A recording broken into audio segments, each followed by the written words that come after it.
everyone. Today I'm joined by my old Taekwondo instructor. His name is Earl Weiss, who's like a ninth degree black belt in Taekwondo. So how are you doing today? Fantastic. How you doing? I'm doing well as well. So obviously I know you've done Taekwondo for a while, and what kind of like inspired you to like pursue martial arts in general? Uh, Turn the clock back to when the Earth was cooling and the dinosaurs roamed around 1972 or so. I was into fitness with a bunch of my high school buddies, and one of them said to me, "Hey, one of the teachers here at the high school, he's teaching karate at night, so maybe we should check it out." So that's what happened. He was a teacher at Niles North High School, and there was evening programs which taught everything from auto shop to sign language. And one of the classes offered was Taekwondo. So it was actually in high school that you kind of like started Taekwondo. Correct. I was a junior in high school. Okay, okay. Now, who was your like first instructor, if you don't mind me asking? He's still alive. His name is Greg Ustra. He was a teacher at Niles North High School. And at the time, he was one of the highest ranking non-Korean instructors in Taekwondo. Okay, okay. And now I do know that you've also trained with like the inventor of Taekwondo, General Choi. What was that like?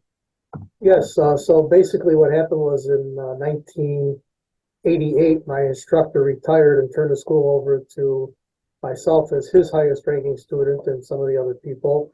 And at that point, I really didn't have an instructor, so I decided, since I was teaching General Choi's system, and very often you would hear different people say, "No, do it this way, do it that way, do it the other way." I said, "To heck with this, I'm going to go to the founder of the system." And there was an instructor course being held in 1990 in Colorado. So I got my butt on an airplane and went to the instructor course with General Choi. And the interesting thing about that course was, although I had some of the highest ranking instructors in the country, and at that time, it's hard for them to appreciate. There weren't a lot of books. There certainly weren't easily available videotapes, obviously no Yeah. internet. So as he would be saying things during the course, I would have, and by that time we did have a book, a little voice inside my brain would be saying stuff like, "That's not right." But I'm thinking, well, it has to be right because he's the founder unless he changed something. And then I would go back to the book and you could see, like the old telephone game, how you have a line of people, one person tells the next person a story, they Oh, repeat yeah. this, how it would get changed over time. So I had over 150, and I was thinking, I'm not going to learn much. I've been doing this for 15 years. I'm a fourth degree black belt. I had over 150 things I wrote down because I took notes. Previous seminar I've been to, the instructor says, "You don't take notes, you're going to remember like three or four things." So I had these 150 things I wrote down that I needed to fix in order to be able to teach the system how the creator of the system wanted it taught. Okay, okay. So it was obviously completely different from like what you had learned like previously. Well, I don't know that it was completely different, but you could see how what he wanted, varied somewhat from the way people were doing things. And again, the further removed some people were from his teaching, the further removed that the way they were doing things. The other big issue was that when he started Taekwondo, instead of taking a bunch of beginners and teaching them, he recruited some of the top martial arts talent in the country. In fact, are you familiar with how the origins of Taekwondo, how it started? Yeah, I'm familiar with the origins there.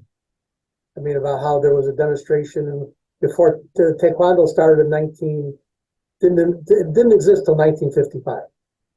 Okay. And in 1954, before Taekwondo existed, there was a military demonstration in front of the president of South Korea, Syngman Rhee. And you had all these people in Green Army fatigues and, tanks and artillery and all this stuff. You had 2 dozen guys in white uniforms doing martial arts. And President Rhee knew General Choi, who was on the podium with him, had a martial arts background from Japan. And he said to General Choi, "We have to teach this stuff to the troops." And there were 28 infantry divisions, and he let General Choi create the 29th division. And then General Choi recruited the top martial arts talent in the country into this division and then developed them to learn his system and teach his system. And he also traveled throughout the world getting various instructors in the USA, Korean instructors, to not use the old system but adopt his new system. Well, they did that as best they could, but they didn't change their habits that they had developed over so many years.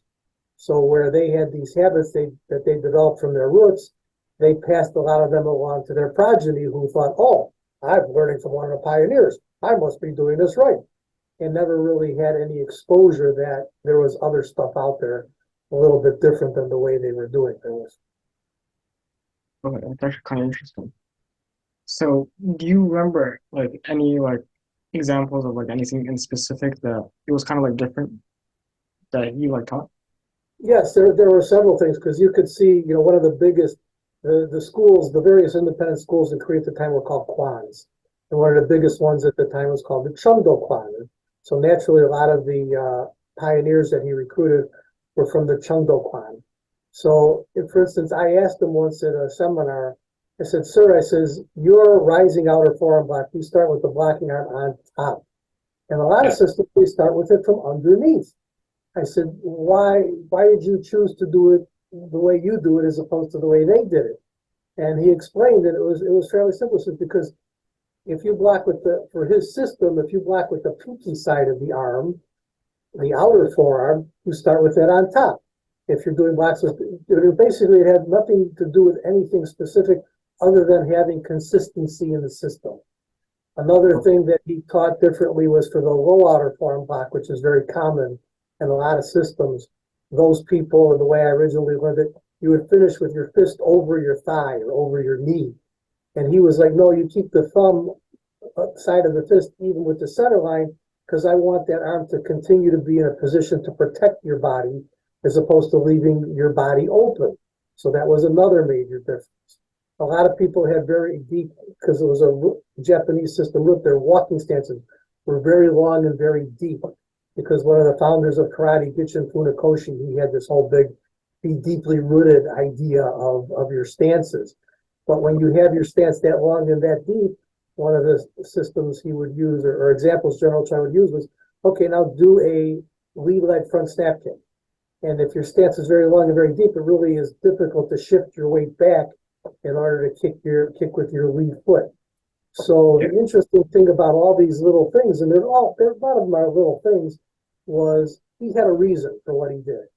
Now, people are free to disagree with his reasons for whatever things, but unlike a lot of the foreign pioneers, they never tell you a reason. They say, do this, just do this, like this. That was Yeah. the reason, if you could even ask a question. Yeah.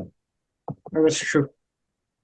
I remember Jake actually mentioning like how General Choi was not like in favor of like the sparring.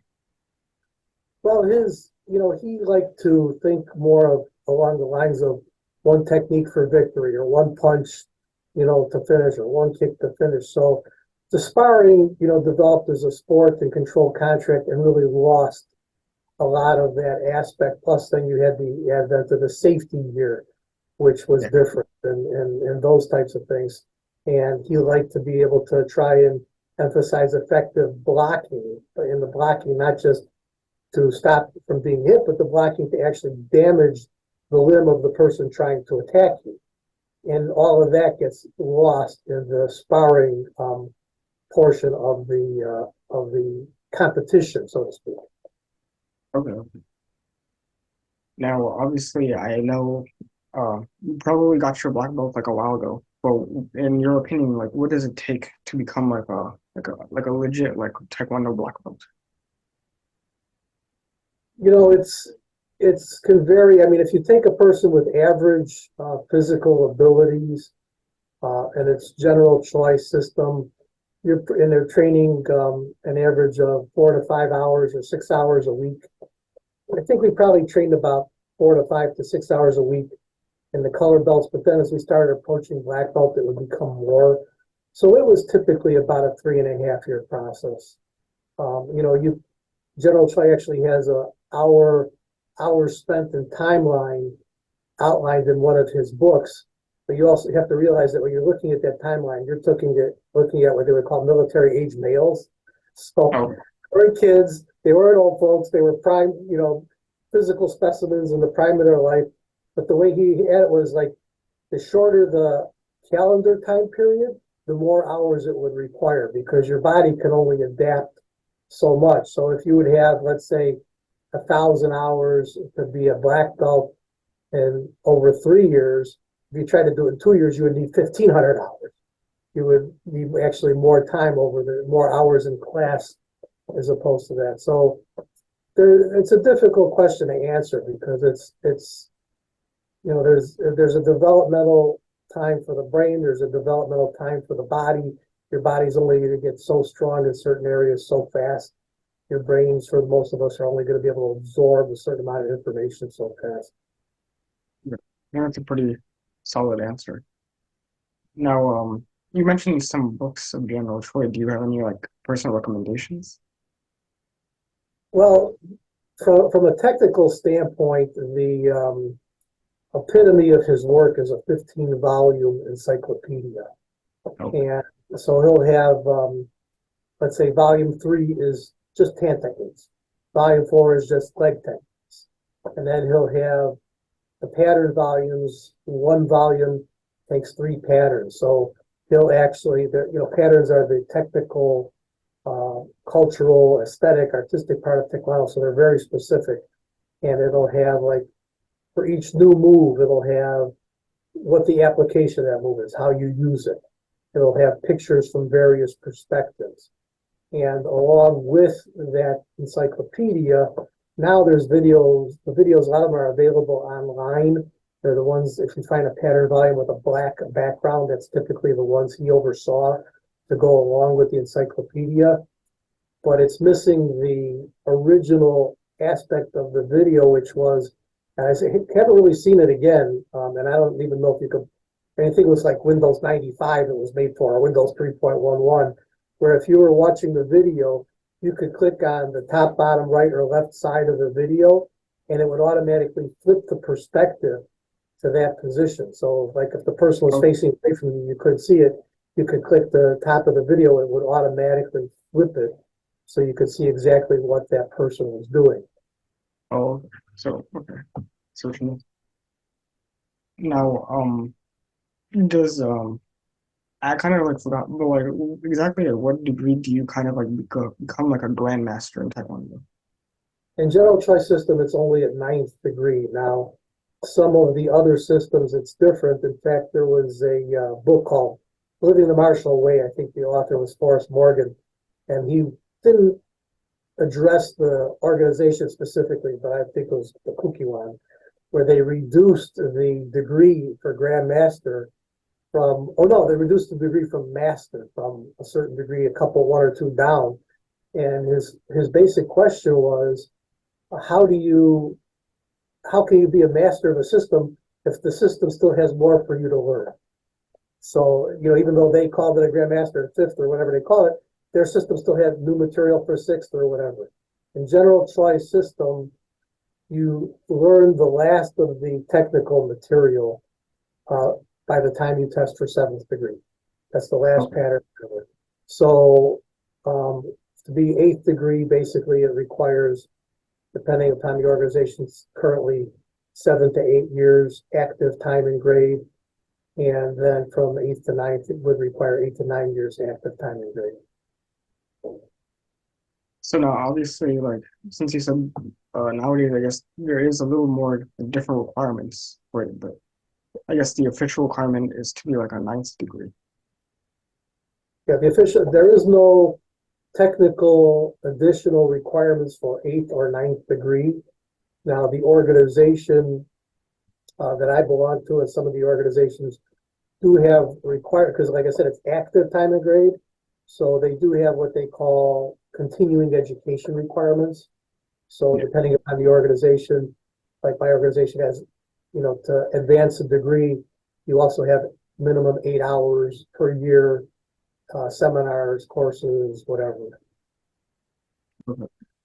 So, in like your opinion, like to pursue like Taekwondo that long, what do you think it takes to become that level of like a grandmaster? Well, it's a difficult question to answer. There was when one of my acquaintances, training cohorts, who was senior to me in grade, I had him in for a referee seminar he conducted. Somebody said, he said to somebody, he said, people ask me what it took to become a master. And he said, keep going to class. Keep going. So for me, it was, the same thing. It was, certainly as you get older, in your younger days, it's like, can I be better than I was yesterday? In your older days, it's like, can I be as good tomorrow as I am today? Because physically, let's face it, we start losing it after a certain period of time.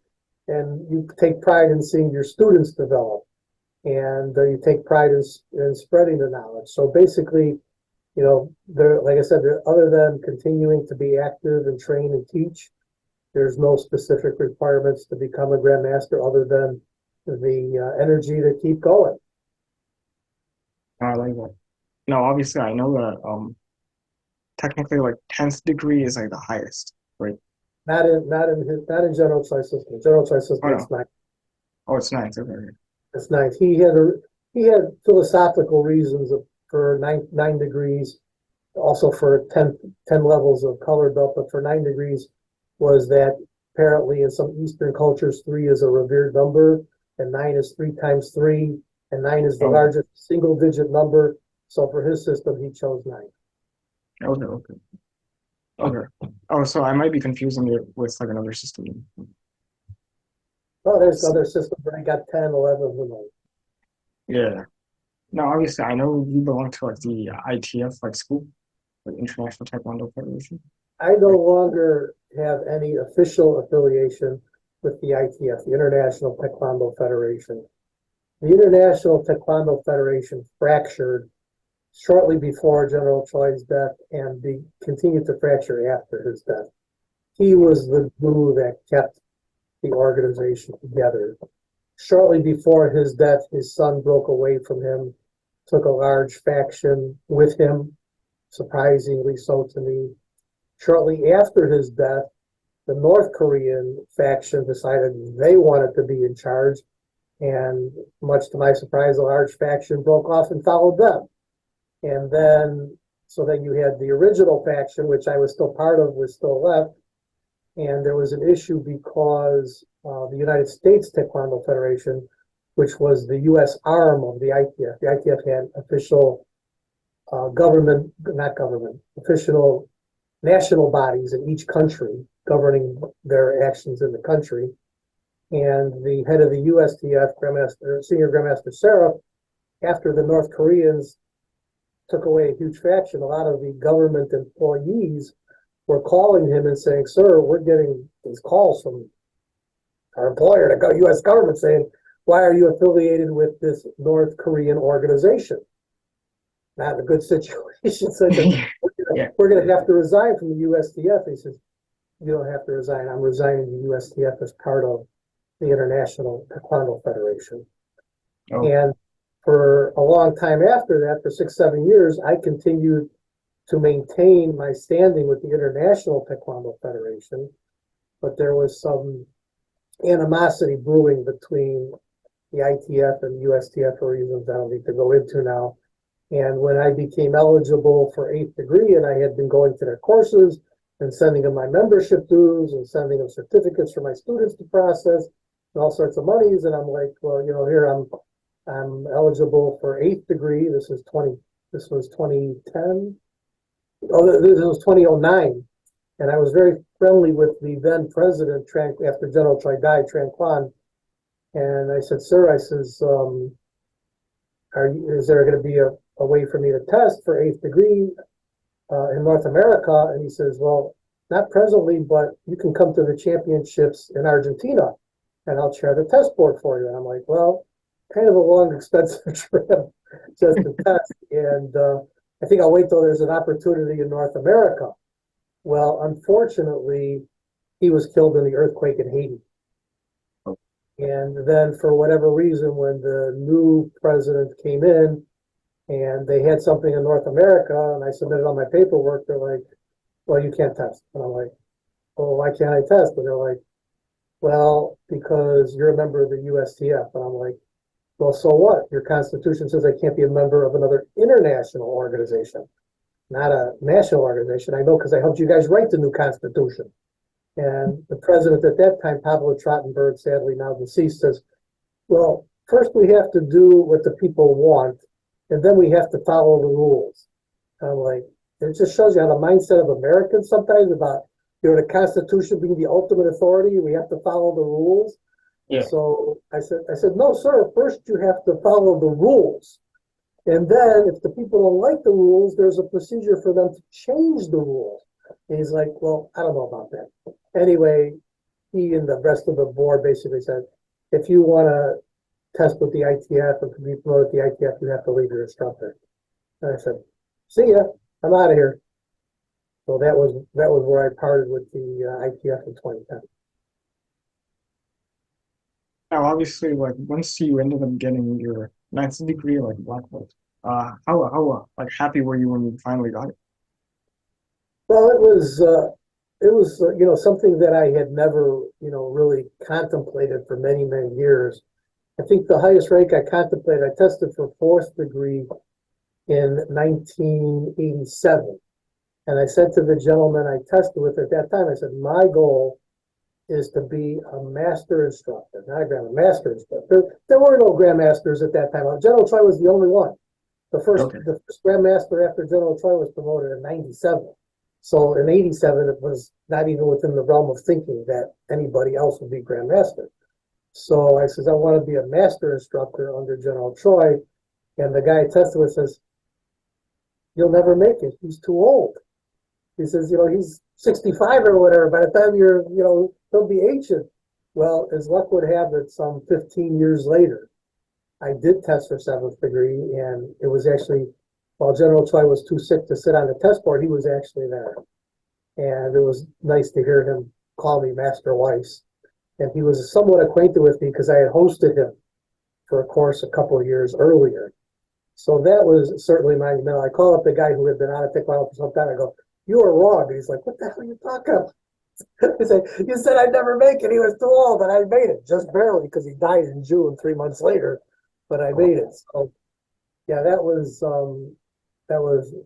at that time in the world there was let's see, my in 2000 that was 2002.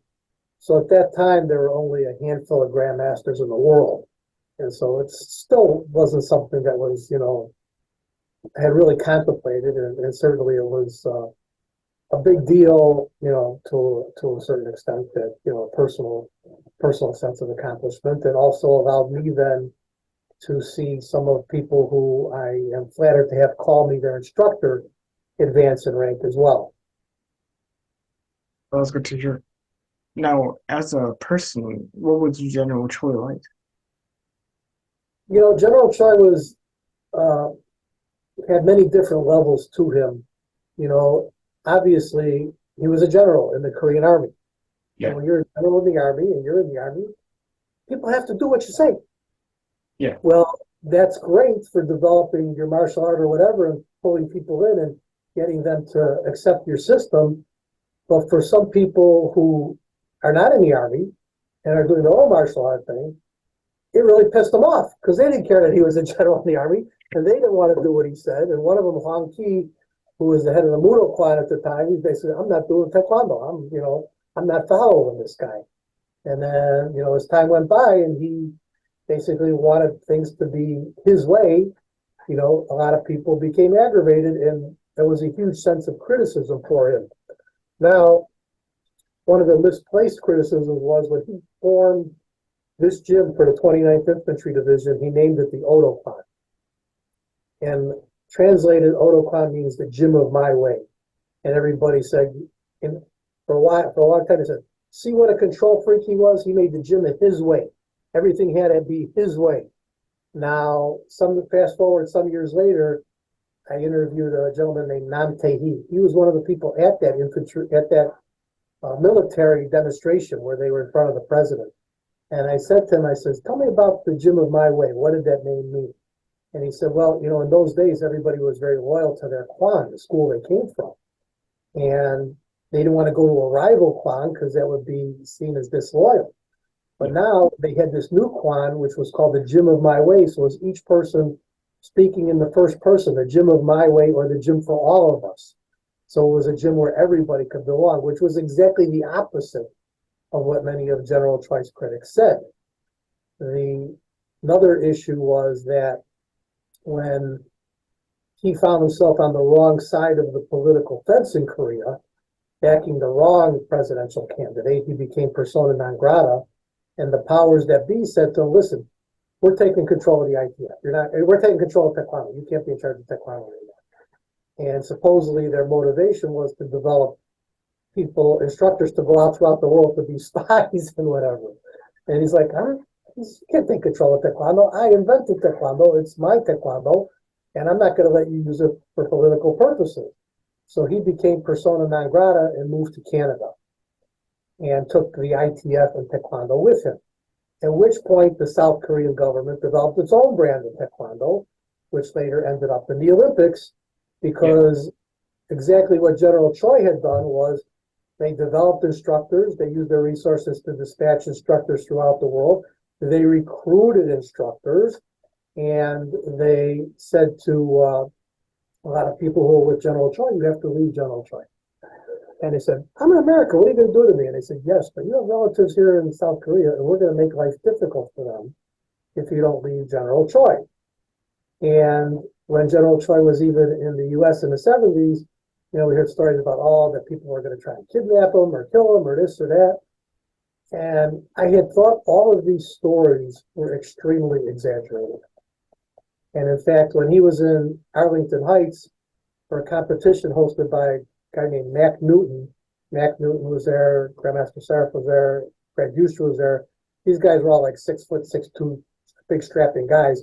There were a bunch of Korean instructors who showed up there, and apparently with not great intentions, but they saw Mac Newton, Grandmaster Saraf, Greg Euster, they had a change of heart. But where I'm going with this is all these stories that I heard, which I thought were exaggerated at the time, there is now a book out there called A Killing Art with documented interviews, footnotes, naming names of people Alex Gillis, the author, interviewed. And based upon this book and the development of Taekwondo, the stories I heard were not exaggerated. The truth was a lot worse than all the stuff we heard. So, and if you ever want to read an interesting book about how South Korea got Taekwondo into the Olympics, there's a book called The New Lords of the Rings, which talks about, and it's not just limited to Taekwondo, it talks about how various things get into the Olympics, be it the sport, be it the host city, et cetera, based upon who you pay off and who you bribe, and cheating in with Taekwondo, the cheating and this and that. But that's really, has nothing to do with the Taekwondo that I'm associated with. As you well know, what we do with punching to the head, et cetera, is a lot different than what WT, or used to be called WTF, but now it's just WT, does. Good for us, because when people like Jacob or whatever, they go to other places and people find out they're Taekwondo students, they don't expect that. They're kind of surprised. We didn't think Taekwondo people did that. Yeah.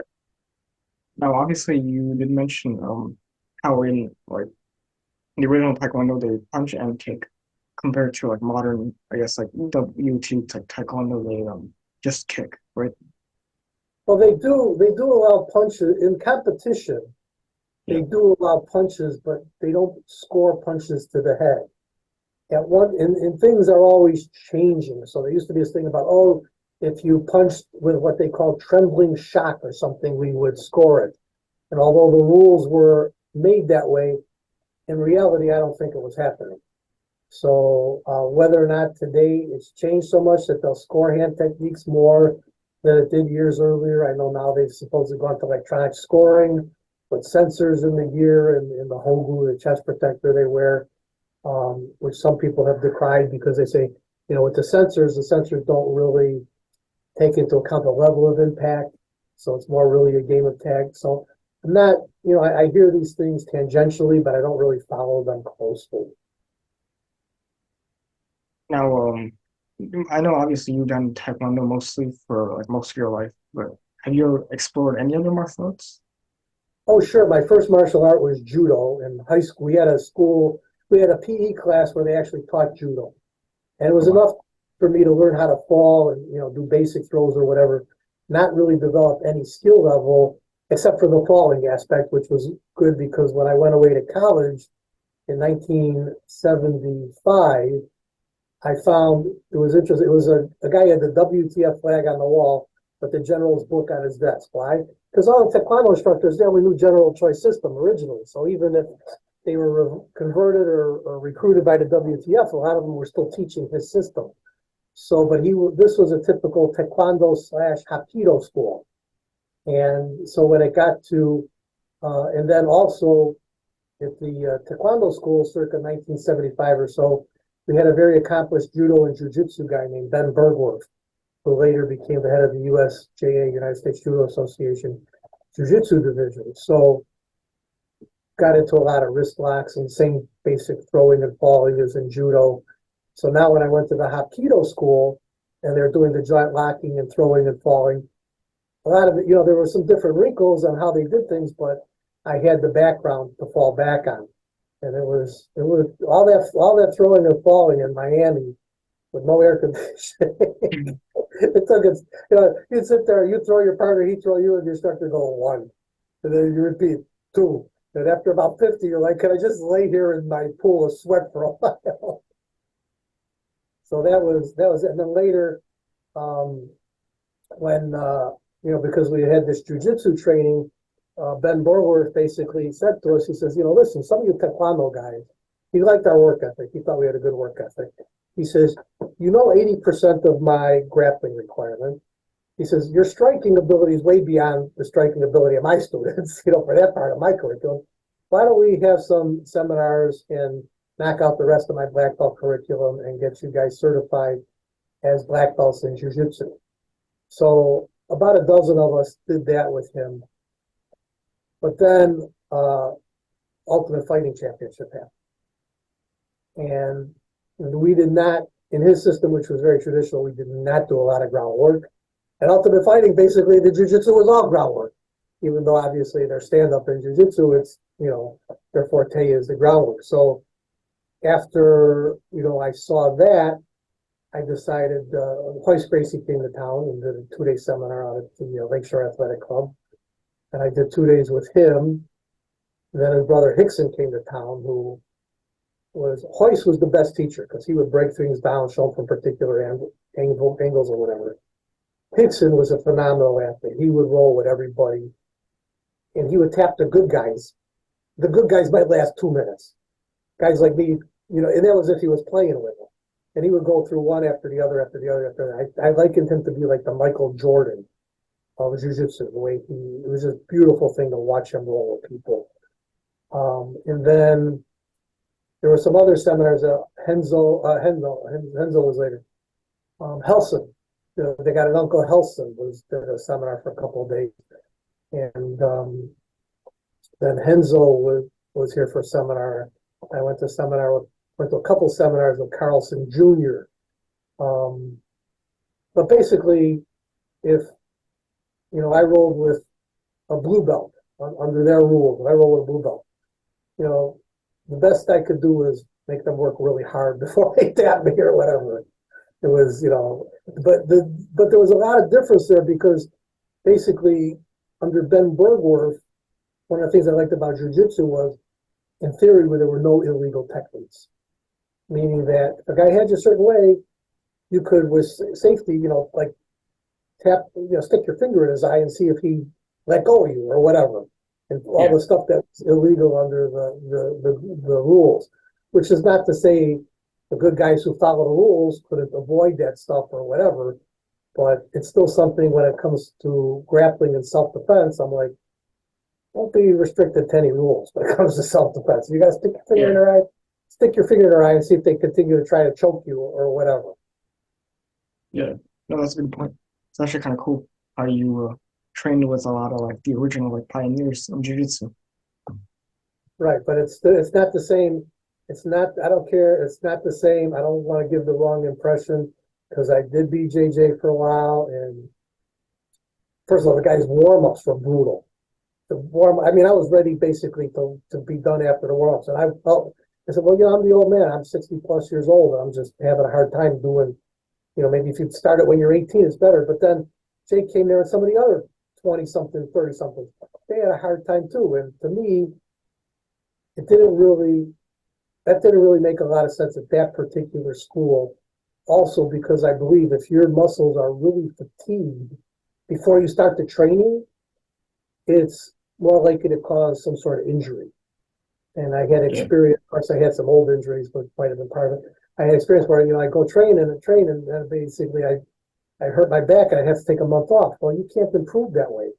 So that was silly. yeah, Then I tried another BJJ school and unfortunately had the same experiences where, you know, I, it's a different thing where, Taekwondo is a progressive system. You start with the most basic things and you build on it. And at the BJJ school, we were all like doing the same thing every day. And and the other thing with Taekwondo is if you're sparring with a junior student, somebody who's not as experienced as you, number one, you're not allowed to do any technique they don't know. What's that going to prove? And number two, your intensity level should maybe be only 10% harder. So you're creating a challenge for them, but you're not basically steamrolling them. And sometimes in the BJJ school, I'd be rolling with somebody or a more advanced student, and they would have me in some sort of hold. I wouldn't even know what the hold was, let alone be able to formulate some way to try and defend or counter it. Sometimes I yeah, couldn't even see what the heck was going on because it's behind you or underneath you or whatever. So I'm like, am I supposed to really be smart enough to just figure this out on my own? I'm not that smart. Sorry. So those were now maybe there's different schools that I see now with the videos with the Gracie University and this and that, and they're like, okay, you learn these things for this rank and these things for this, and show proficiency for each of these things at these particular ranks. Then you see other comments about BJJ, which no such thing as advanced techniques, only advanced students doing basic techniques. I don't believe that. I will see these guys, and obviously their skill level is tremendous, but there's just so many different ways to do things. It's like when I teach self-defense, I say, here's plan A to defend against this. Plan A doesn't work, here's plan B. And that's what it makes you be able to do something. You can adapt or change faster than the other person can adapt. And the really good martial arts, you have A, B, C, D, E, F, G, H, I, J, K, L, M, N, O, P. yeah, And that's where even with the BJJ people is, they're doing plan A, it's not working. Well, they see the opening for B, C, D, E, F, or G for the really good guys. yeah. Well, it was a great honor having you, and I appreciate having you and taking the time to do this like podcast with me. Oh, it's over already. Okay. Yeah. Nice seeing Nah, you too. what'd you say? It's a nice seeing you too. Yeah, no, it was great having you. And for everyone that enjoyed the content, please like and subscribe, hit that bell notification, and until next time, peace. Adios.